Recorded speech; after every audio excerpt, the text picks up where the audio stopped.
Hey guys, I am in Florida. I am with Hank Longo, and I wanted to just kind of talk to you about this guy right here. But first, I want you to look at where I'm at. So that we're at his house. He's got his pool, and look what's behind there. This is a lake. This is a lake that he water skis on. And see, this guy right here has a fabulous story. And we were sitting here, I come down here to help him work on his website and to do a couple other things. And I just said, "Well, what made you want to jump 14 boats?" And you're probably thinking, what's all that about? So, Hank, introduce yourself. Tell them who you Hi, are. everybody. Hank Longo, national champion, water ski Hall of Famer, world stunt record holder.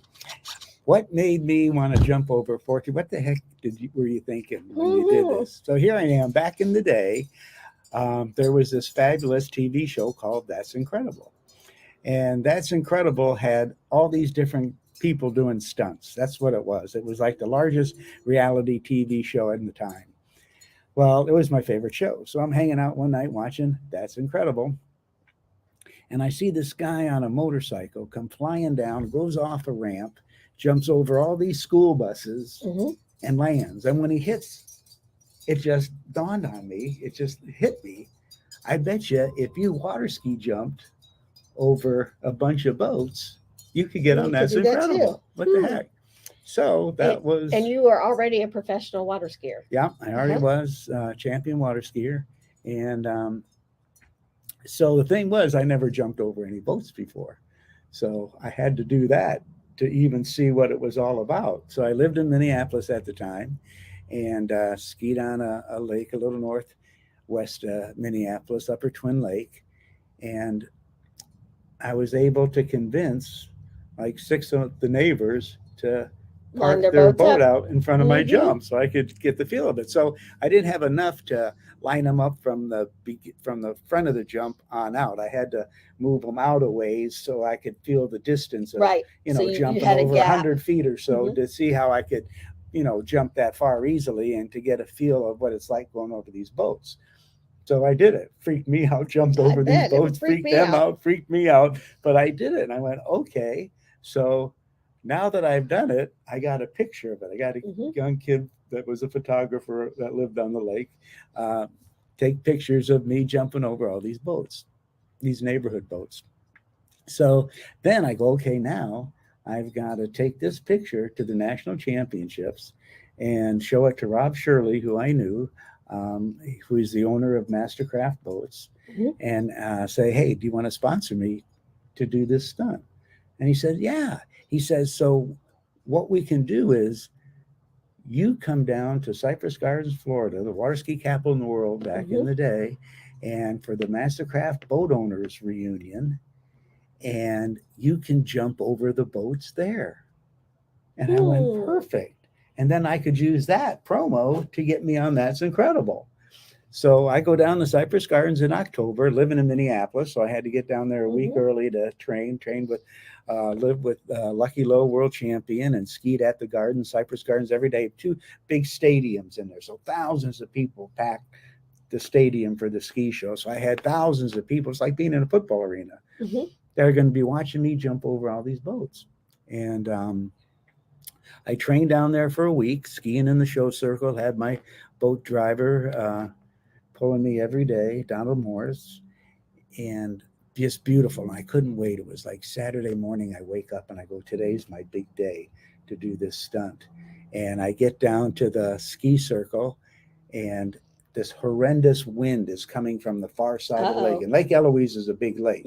So by the time the waves got to the show circle, they were like 3 feet high. I mean, that's big. Something like that. Yeah. Maybe not that big, but you couldn't ski in it. There was no way I was going to jump over any boats or even have the ski show operate. Right. So now I'm bummed because it's like, oh, there goes my opportunity out the window. And Lynn Novakoski, the show ski director, came up to me and he says, well, hey, we've got this old jump sitting out in Lake Eloise. If you drag it over to Lake Summit, which is a small lake on the backside of Cypress Gardens, which is nice and calm, he says, you can do the stunt there. And I went, okay. So I go get this jump, drag it over to this other lake. I've got to anchor it down. I've got to get a couple boys for the boat driver to follow to keep them the right width away from the jump. So I go through all this, get it all set up, and I want to go take a practice jump.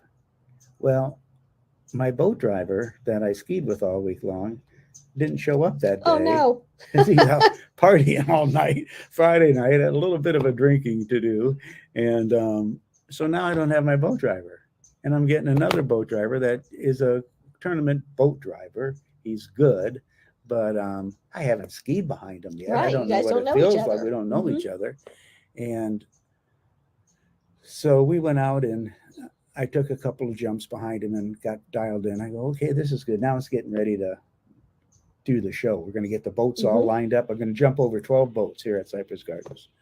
And we get the boats lined up and I'm getting ready to go. And the marketing director comes up to me and I have this black jumpsuit Hmm. with stars going up the side like Evil Evil Knievel. Knievel. That's what I was I gonna got say. my Yeah, Evil Knievel the motorcycle guy. mojo Hmm. going on here. And so I'm getting all ready to go. And the marketing director comes up to me and says, that black jumpsuit isn't going to photograph well. I go, what do you Oh. mean? He goes, you got to wear something else over that. And I go, no, I got my stars and everything on here. And she goes, no, you've got to put something else over that. So she gives me an Adagio doubles outfit. Now that's ballet, Hmm. you know. So here I have to put on a pair of red lycra pants with a yellow fluffy shirt. Uh-huh. And I go from feeling like Evil Knievel to Richard Simmons. I Oh mean, yeah. it's just like, You what guys the probably heck? don't even know who What the Richard heck? Simmons is out there. I And how remember him. Bozo, everybody knows who Bozo is. So anyhow, I'm standing on the dock and it hits me. What the heck were you thinking? You Hmm. know, what were you thinking? You're going to die out here today. So anyhow, I jump off the dock and off I go. And I just had to mentally tune in to not worrying about what I'm wearing, but Hmm. making this jump. So I went out and jumped over the 12 Mastercraft boats um, and set a world stunt record. Well, the marketing gal at Cypress Gardens never followed up on getting Oh this to wow. like the National Enquirer. The Hmm. Gardens was always in the National Enquirer for all the things She they were just let doing. it go. Let it go. Didn't do anything to get me on. That's Hmm. incredible. And I'm just bumming out, you know. It's like this isn't happening. So now it's winter and I'm hanging out at the house watching my favorite show. That's That's incredible. incredible. And I see this guy on a motorcycle jumping over all these boats. No, it's I already told you that I Hmm. saw him doing. I'm home. I'm home in Minneapolis, and I've got the picture of me jumping over all the boats. And it's in the winter. That's what goofed me up. Same kind of time Oh that I'm yeah. here. But you're in And Minneapolis in the I'm in winter. Minneapolis, and so I send them. I'm watching. That's incredible. Hmm. That's bear with us, folks. I'll get to the right part It's here. all right. Take 15. So I'm watching That's Incredible, bummed out that I'm not on the show. But at the end of the show, it says, if you've got a stunt that you want to get on That's Incredible, send us a photo to P.O. Box, Yep. whatever, Burbank, Uh-huh. California. Okay. And I go, I got the photo. So I send the photo in to That's Incredible. And they call. It's a Friday night, I think, in the winter in Minneapolis, and I'm down at the local pub. Very rare, a rarity for me to do that.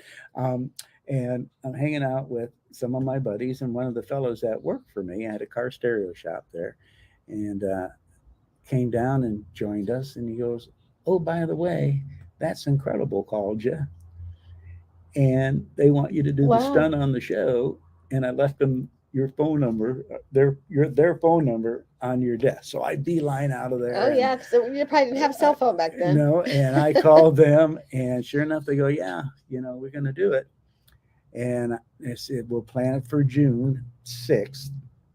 Well, it just so happened that my best friend, mentor, like a dad to me, had his own private ski lake that I Hmm. helped him develop when I got out of college. So it's like, okay, now I'm going to control this whole Hmm. stunt. I went through the horror story. Now I'm going to actually, I produced the whole show for That's Incredible. So we lined up the lake. I had a friend that owned a Mastercraft dealership a half an hour away. So he Hmm. brought in The all the boats. boats. Hmm. I had my boat driver, my best buddy, going with me to drive the boat. I bought the kid that took the pictures out on my lake with me, so I had my own photographer. And Ski Warm Wetsuit Company made me a custom red jumpsuit so that you could see me, you know.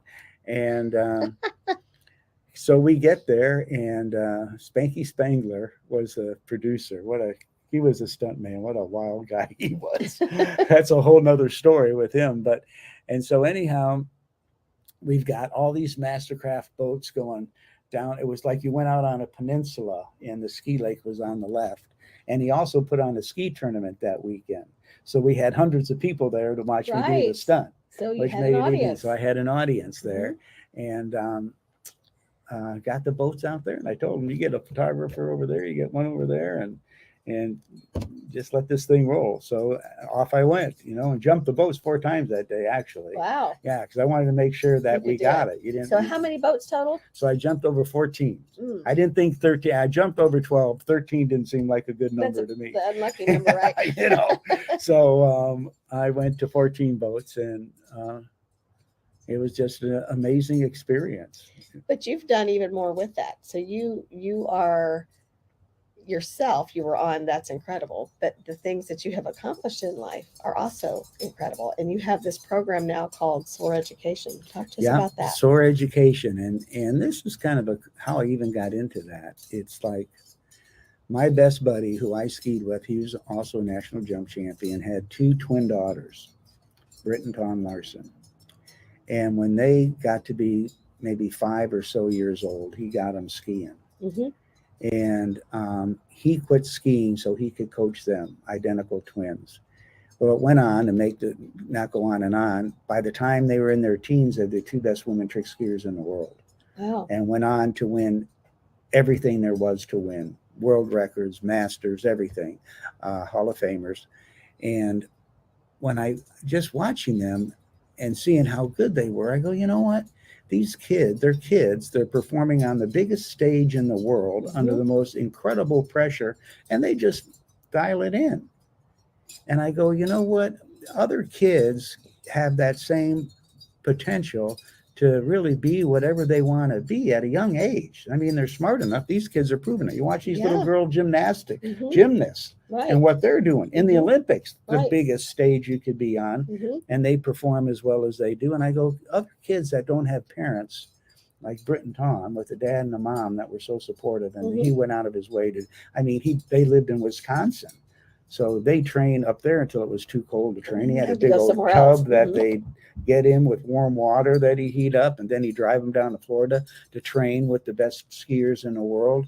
But not every kid had that opportunity. Right. So I thought, you need to see if you can help these kids that don't have that opportunity or unaware of, even if they have the support of what they really want to do. And so I came up with SOAR Education, and it's a 16-lesson program that teaches you how to make a dream come true. And as long as you go through each lesson and complete it, you're going to create a game plan, a direction.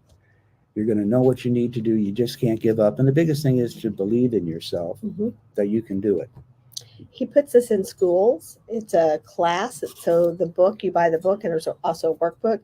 But the video is free when you buy the book, so it's kind of its own tutorial with that. And he has a passion for the 6th graders for middle school. Well, I've done it in high school, and it's a little difficult because I would do it during homeroom, and they play my video over the TV network in the school. But getting the students to really engage in it is hard in that environment. And so I'm teaching it up in the Wisconsin Dells. I started with the 7th grade up there and did it as an assembly. And the principal came back to me after that year. And then they went on with their teachers to go through the rest of the program. He goes, you know what? I think we need to do 6th grade and start them right at the beginning of middle school and have them go the distance with this program and just try to follow up with it. And so 6th grade is great, because they're still innocent. Yeah. And they still have respect. They get a kick out of me because they they say, do. here's this old guy coming in. What's this going to be about? Then they find out then what you've accomplished. then I show them the video, and it's like, Mr. Longo, will you autograph my forehead? And Mr. Longo, will you autograph my book? And it's the most flattering, humbling experience you can have. But when you got a sixth grader wanting your autograph, it doesn't get any better than that. You also just gave away several books in St. Louis to a group of young women. Yeah, Mm-hmm. I gave away some books in St. Louis. I'm giving away a couple hundred of them this way in Winter Haven. I got a grant from the city of Winter Haven to promote the program and teach the kids in Winter Haven. So we're having a community festival in downtown Winter Haven this weekend, and I'm going to give books away to all the kids for free. So that'll be a See, I told you, just because he was on, that's incredible. He really is incredible. God bless you. God bless you, honey. I'm taking you everywhere with me. But the thing about sixth grade, this is what I want to share with you and what I do, and which is probably the most rewarding thing in teaching the program, is you can engage with these kids. You've got them in an environment that is your environment. You don't have any obstacles or interruptions getting in the way. And I do a lot of research. Well, you got to do research. Like I have one little girl that wants to be a marine biologist. I go, okay, have you looked into that much? Well, no, but I know that's what I want to be. I go, okay, well then let's Google it. So we Google marine biologist, and she wow, gets to see what's she gets involved. all this information, and she just is glowing now. Now I didn't, So what does a marine biologist make? Well, I don't know. Well, then let's Google it. And $90,000. Can you live on $90,000? And this girl is even smiling bigger. A lot of money. And when you take the time to listen to them and to honestly and sincerely listen to them and show them that you care and that you're interested in what they want to do, no matter what it is. I got little girls, well, I want to be a nail tech.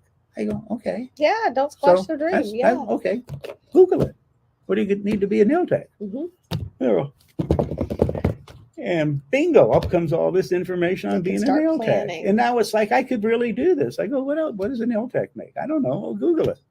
And you can do that with anything they want to be. I mean, there's all that information out there. And one little girl wants to be a baker. I go, okay, how do you do that? You can Google it, but I got a better one for you.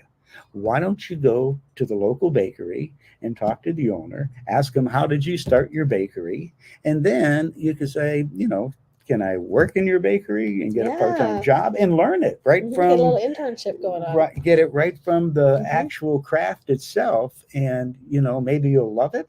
Or I love the baking. I just don't want to be dealing with the customers.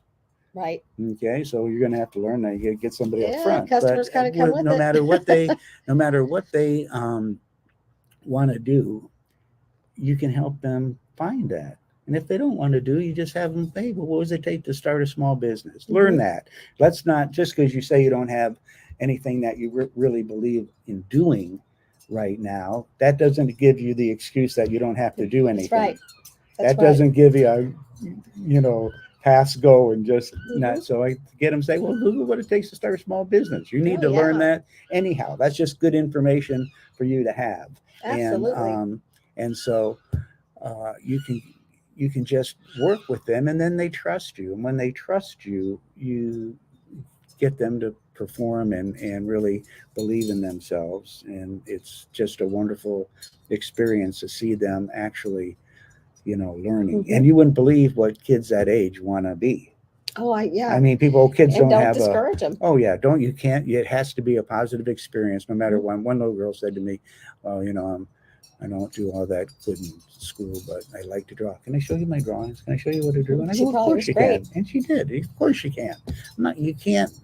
You have to be totally positive with all of them. Otherwise, they get discouraged, and that is your job, is not to let them get discouraged and to stay positive, encourage, and you can't quit. That's the one thing, is you can't quit. It could take a long time. I'm finally getting these kids in class, and it's taken me a lifetime to do this. I've been working on it for ages, but when you instill that in them and show them that anything is possible, hopefully you got them up and running. So how can they get in touch with you? How can you get in touch with me? That's very simple. Just go to hank@soareducation.com, and you can check out what I'm doing at soareducation.com. Or you can call me That's up to you. If you want to give them your number, let them call you. 863-604-3860. There you go. Going. Thanks for watching, guys. Thanks for watching. I can't believe we did this. Yay. You get more on the screen there. I should have been there the whole time.